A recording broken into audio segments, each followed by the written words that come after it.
Do you know what day it is? Bug Day. It's Bug Day.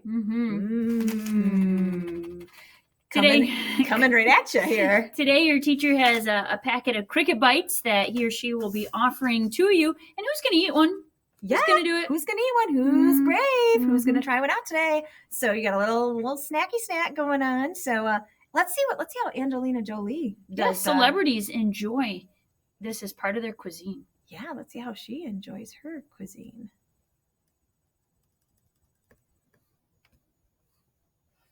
The hard part where you have the teeth. Oh, wow. Take the fangs out. Yeah. Have you done this before? Yeah. I think it's always been a part of the diet, the bugs. But then I think there is a truth to the survival during the war. Of course, when people were being starved, they were able to survive on things like this, and they did. When was the first time you had these bugs? I first had them when I was first in country. Crickets. You start with crickets. Yeah. Crickets in a beer, and then you kind of, move up to tarantulas. Go ahead. How do you flip a scorpion? Good? Is that good, guys? Dinner. You want to share a spider? Hot?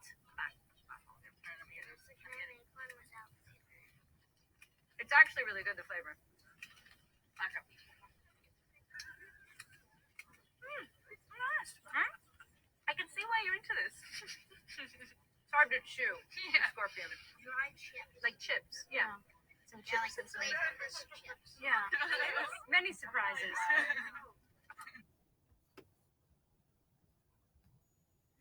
All right. So now that we see how Angelina enjoys her tarantulas and scorpions, let's continue on with why should Americans include insects as part of their diets? Go ahead and get this document open from Google Classroom, and you're going to be up here where it says Clip 2. All right? So teachers, go ahead and pause, give students a chance to get there, and when you're ready, start us back up so we can watch and enjoy Clip 2. Remember to take notes.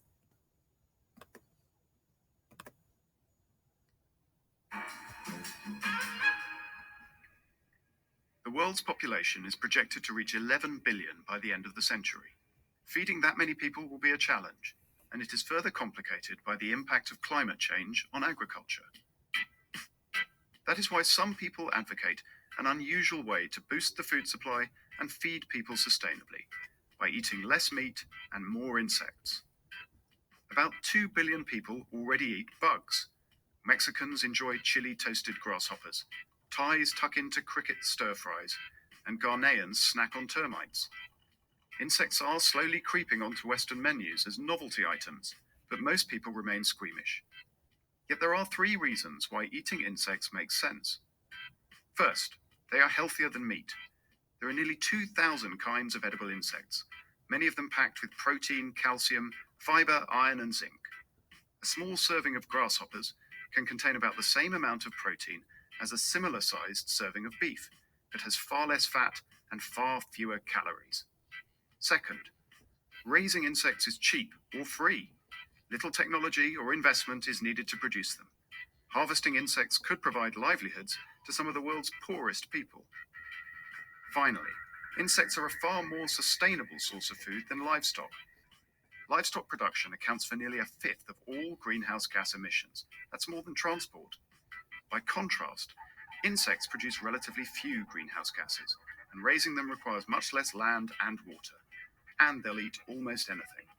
Despite all this, most Westerners find insects hard to swallow. One solution is to use protein extracted from bugs in other products, such as ready meals and pasta sauces. Not having to look at the bugs and emphasizing the environmental benefits might make the idea of eating insects a bit more palatable.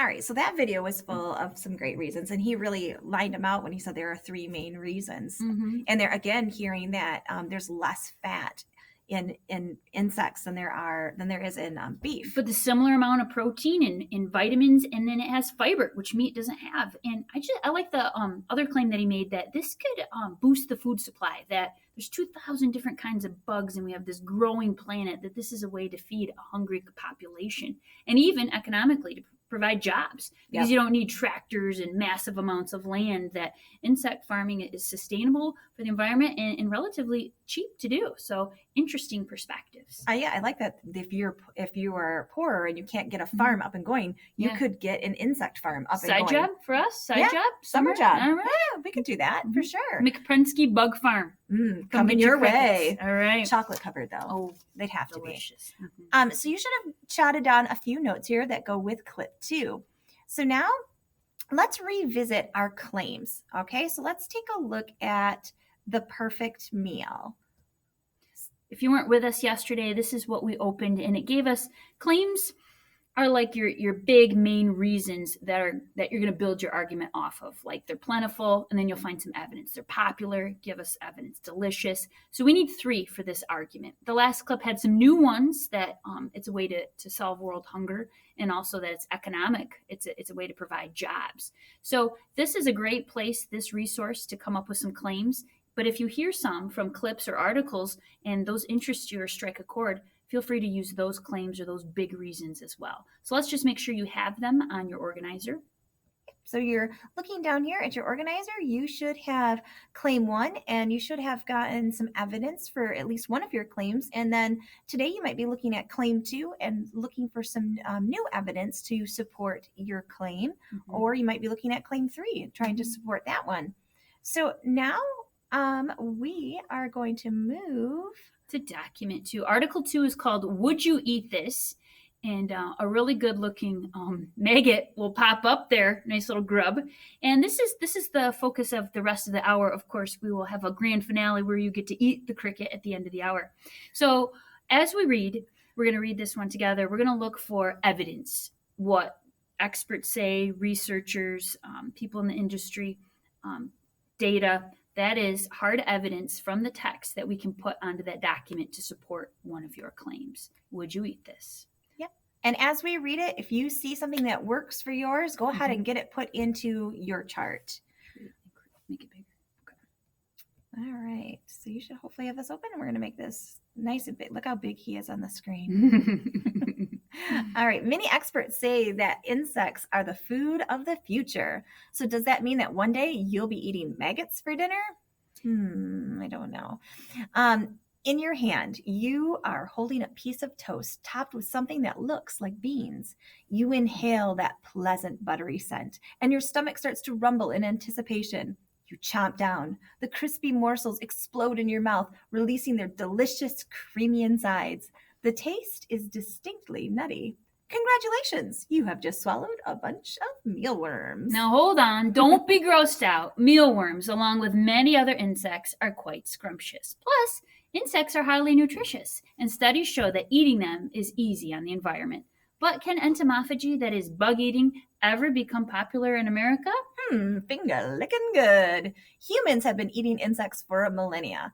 Ancient Romans feasted on beetle grubs. The Greeks loved grasshoppers, and some 10,000 years ago, hunters and gatherers ate bugs to survive. When these humans came to what is now Europe, where the land was mostly frozen, few insects were actually available.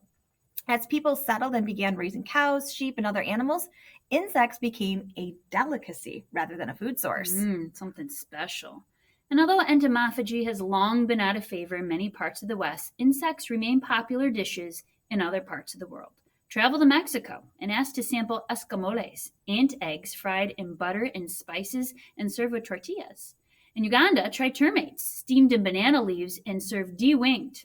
More than 1,900 species of insects are used as food. At least 2 billion people regularly eat insects, according to the United Nations. That's pretty popular. Yeah. So if one of your claims is that they're popular, we found some great evidence here that 1,900 species can be used as food. 2 billion people in the world are doing them. And just our friends south of the border, they're having them. Escamoles, ant eggs. Yeah. I wonder if Senora has had some, Hey. So little monsters. If insects are so delectable, why don't Americans just start eating them? One reason is that from a young age, most of us learn to fear bugs, to stay away from bees, scorpions, and ticks that can sting and bite us or spread diseases. We have come to see bugs as little monsters, and in some ways, we should. Our disgust is a survival tool that keeps us from eating potentially harmful things. Think of flies flittering around on dog poop, cockroaches scampering through a sewer, and maggots wriggling in a garbage can full of rotting food. Not so appetizing, right? Of course, it's not like the bugs squirming around in your trash are going to end up on your plate, at least not on purpose. It's not a scroll up. It's not a good idea to eat the creepy crawlies in your backyard anyway. Only insects harvested in the wild by experts or raised on farms should be considered edible. Aside from the ick factor, there are other challenges to popularizing insect eating in the US. For one, there isn't much of a system to support farming bugs. Not too many people know how to do it, and there aren't many places to buy the necessary equipment. That's not to say you can't buy bugs here, though. In the past few years, dozens of edible insect companies have been started in the United States. Like Hot Licks Candy Company, Lakeside Emporium. You can buy energy bars made from cricket flour, chocolate dipped in candy-coated worms, and cricket cookies, and mealworm tofu.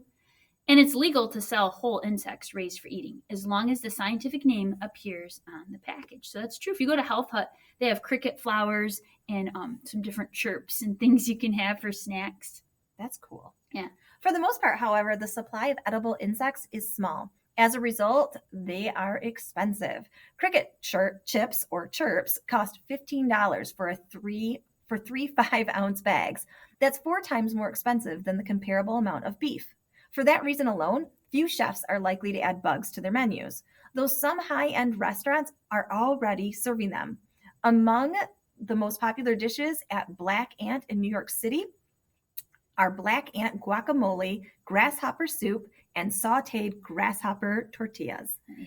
The insects are purchased in Oaxaca, Mexico. I'm glad you know. We Oaxaca. gotta check out these text features Oh, yeah. here over on the side. If you scroll up, these look like gross, but they're tasty. Here's some fried grasshoppers in Mexico, and they taste like shrimp. One for the little cocktail sauce on the side. Yeah, and then fried scorpions in China, and they taste like a fishy potato chip. And then here, the roasted larva in Thailand, and they taste like nutty mushrooms. All right, so here you're going to find some good hard-hitting evidence. Healthy and eco-friendly. If more Americans choose to eat bugs, prices will eventually fall. And the nutritional benefit of eating bugs gives us good reason to do so. Many species are rich in iron, protein, fiber, and other nutrients. Cicadas have the same amount of protein per pound as beef. Of course, you'd have to eat about 230 cicadas to get the amount of protein as in a 12-ounce steak. Many insects are even gluten-free, like you guys, ideal for those who have gluten allergies. Some studies suggest that insects raised as food may put less strain on the environment than traditional meat sources like cows. Insects take less space to farm than cows, and they grow faster. The UN has suggested that bugs could also provide an important food source as a global population rises. Still, we don't know enough about the health risks of eating bugs. Even the UN has said that more research is needed. There's also the problem of convincing Westerners that bugs taste good.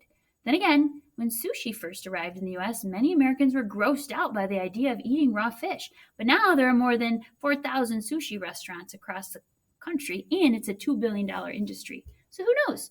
Maybe one day you and your family will sit down to a delicious dinner of beetle pasta. Beetle pasta. I'd do it. I'm done. All right. So now you should be looking at your chart here. Did you find any evidence from that document that you could put in for one of your claims?